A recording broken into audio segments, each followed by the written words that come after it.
Welcome to another video. In this video, we are going to solve coin change problem from the Leetcode.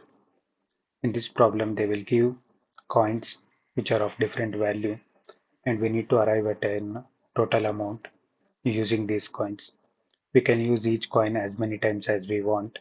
There is no limitation on number of times we can use any coin. So here in this problem, they have particularly asked for what is the minimum number of coins that we can use to arrive at this total.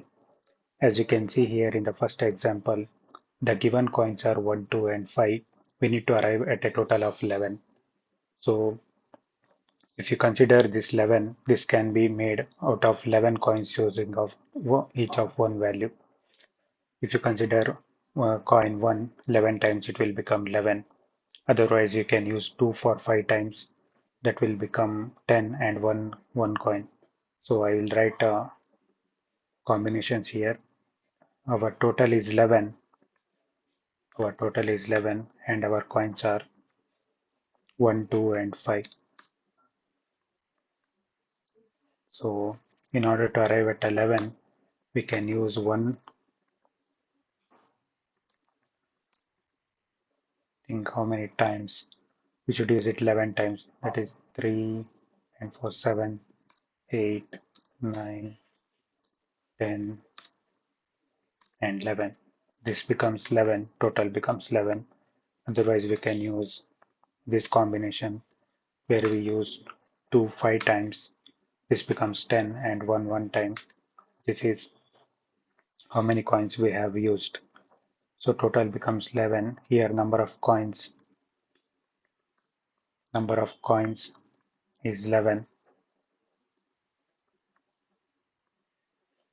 and if you consider here, so here number of coins used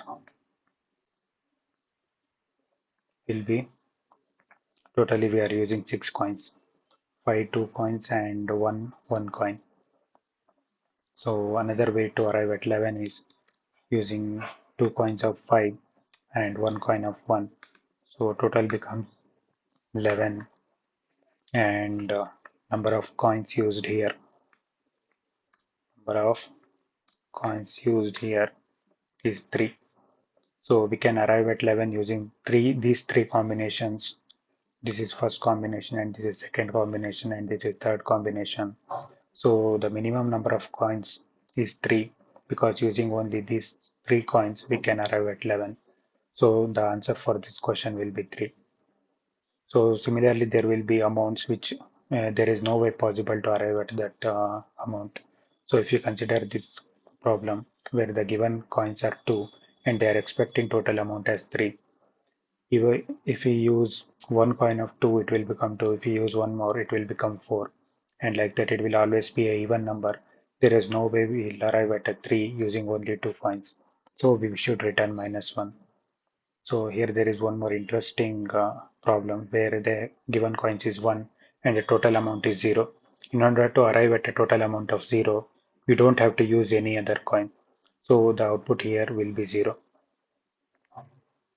Let us discuss one approach where we can use a recursive approach. We start with 0 and we continuously kind of go through this total, and then if at any point if we reach this total, we are going to make a note of what is the number of coins used at that point, and we will go through all the combinations, and we will arrive at a minimum number. So this is a kind of exponential solution where I will try to write the solution here. I think not the code here, code block. Okay. We will write a recursive solution here.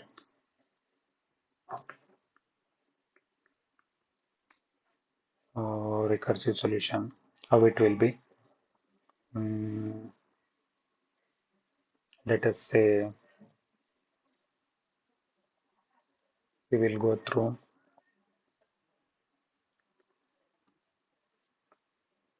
generate some problem where it will take a current sum, and we have a target and current number of coins used.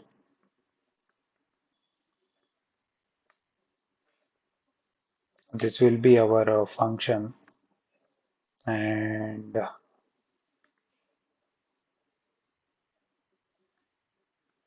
think we can write something like this. No, it is not working. It's fine.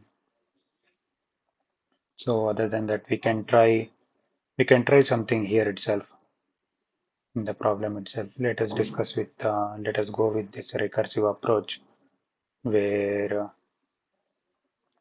we will create a global first.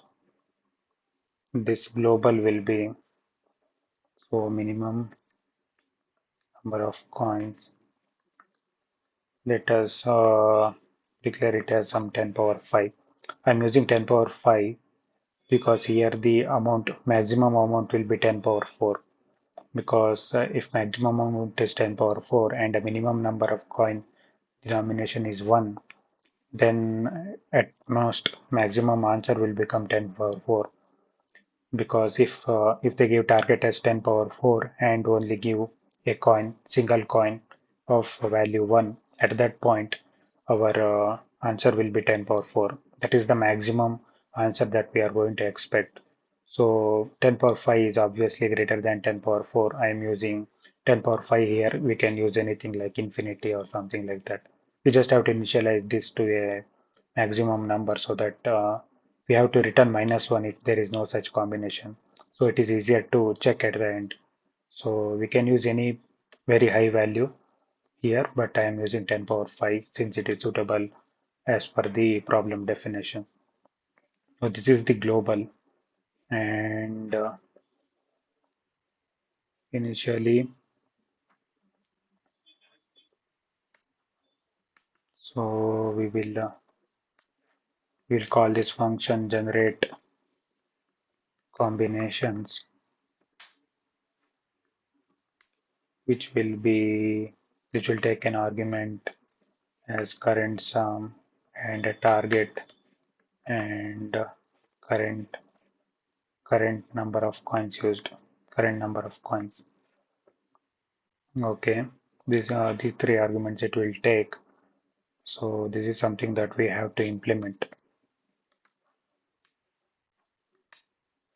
So this is the function, and here we will just call this function. Our current sum will be 0 because we start with a sum of 0, and our target is given as an amount. They have given this amount, and we will start with 0 coins. At any point, if our current sum exceeds the target, we will return from the recursion. So otherwise, there is one more situation where our current sum becomes equal to target. At this position, we arrived at a target and we need to compare with the minimum number of coins. Minimum number of coins will be equals to minimum number of coins with the current number of coins, and then we will return from here. Otherwise, we keep on for coin in coins. If forgot to take this argument where we will also pass the coins, because this is needed to generate all possible answers. For coin in coins, we will call this function generate combinations. Generate combinations of our current sum will be incremented by the coin, because we are choosing this coin for this recursion. Target will remain the same. Current number of coins will be incremented by 1 because we are choosing this coin, and these coins will be same. So this is the approach that we are going to follow. At any point we will arrive at a target. We are going to compare with the minimum number of coins and we are going to update this global. So we just have to be careful because we are using this global. We are not declaring any new minimum number of coins here. Minimum number of coins. Okay. Mm, Here also we will declare that global and we are going to return minimum number of coins. This is the recursive approach. Let us see if it passes at least some test cases. As we all know, because it will take a exponential runtime, it is passing these cases, but here we are getting 10 power 5, I guess. Oh, what we are getting? Here we are getting the previous output. So it is required to minimum number of points we will because it is holding on to its previous value, that global. But if we increment, if we set it to a maximum value before calling this function, then later here we have to check for one more condition.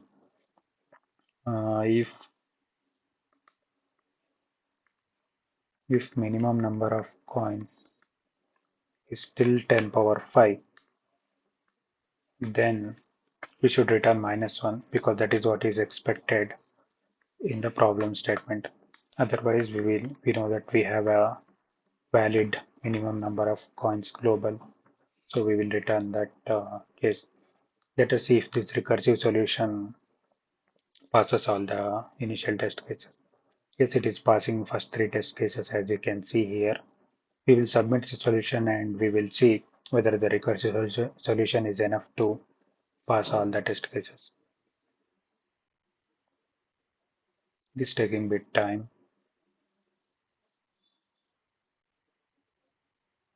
Okay, finally we are here, like time limit exceeded. This is kind of expected because as you can see here in the current solution, we are calling this generate combination function for each coin at every point.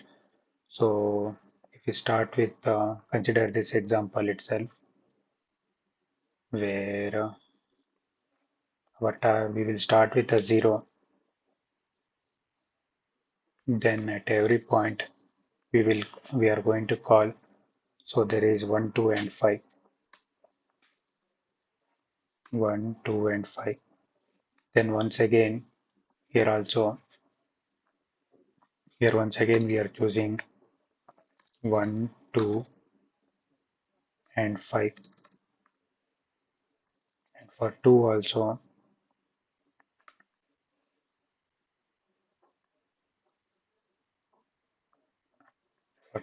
we will choose 1 and 5.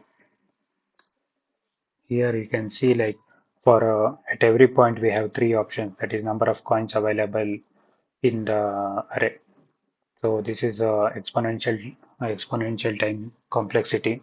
If there are n coins, we will have n option at each point, and if there is a 1, so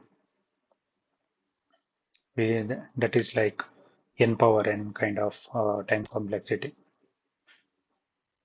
As we discussed, this recursive solution where there is an exponential runtime complexity, where at each point we are choosing 1, 2, or 5, and as you can see here, this process will continue as long as we reach that total.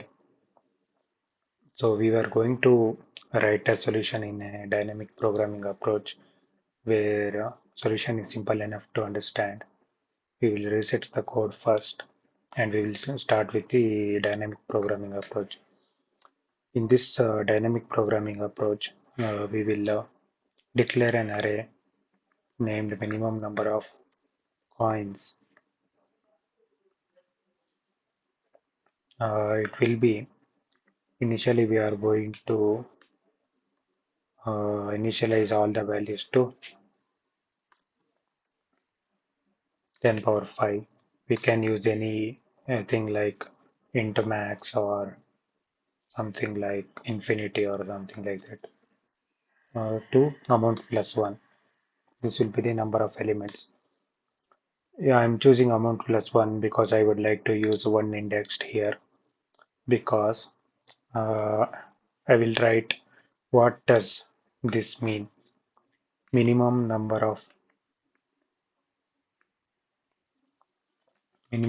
of coins of I means minimum number of coins needed to get total of I. This is the meaning of minimum number of coins of I. So this is the array. So this array will array index. We are arranging it from 0 to amount.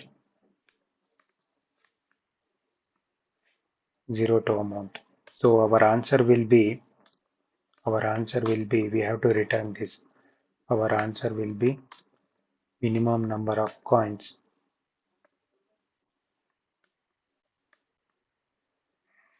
Minimum number of coins of amount because amount. This will represent minimum number of coins needed to get a total of amount. So we will now have understood the what is the purpose of this list that we are declaring, why we are choosing a size of amount plus 1 because we need this index. We have to somehow arrive at this index, or if that is not possible we will return -1 there. So we know that what is the base case for this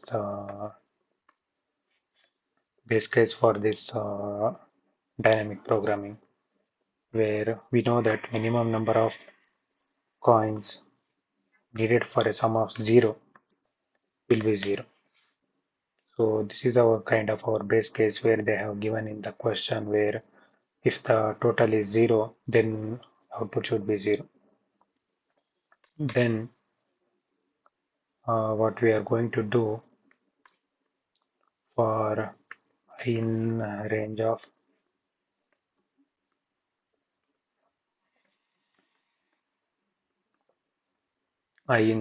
amount. Okay. I think it is better to okay, amount is the last index it will run through. Let us take it as amount plus 1 only. So if